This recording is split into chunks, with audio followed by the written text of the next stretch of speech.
Here's a quick video on something that forms the fundamental building block for a few topics in mathematics, like the bisection method, the Regula-Falsi method, and the Newton-Raphson's method.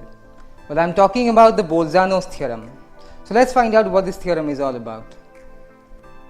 Suppose the graph of a function looks something like this. It appears as though the horizontal axis splits the graph into two different parts, the red part and the green part.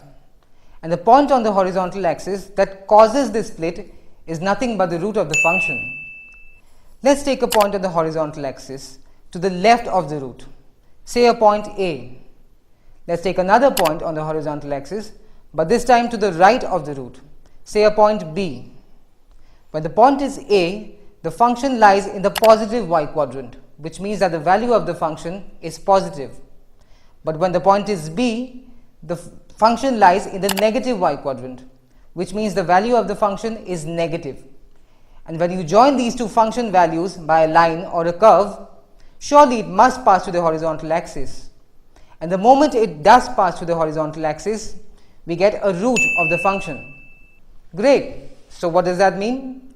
It means if you can somehow find two distinct points on the horizontal axis corresponding to which the function takes values of opposite signs, one positive and the other negative, that is, then at least one root of the given function must lie between these two points, between these two distinct points.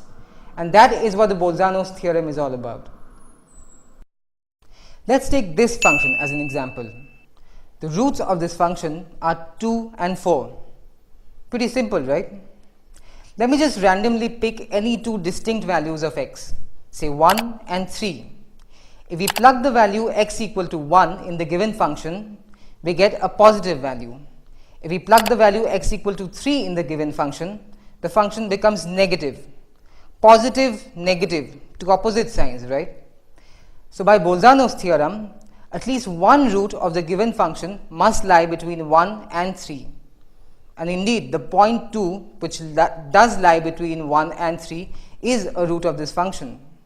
Similarly, if we plug the value x equal to 3 and say x equal to 5 in the given function, the function takes a negative value and a positive value respectively.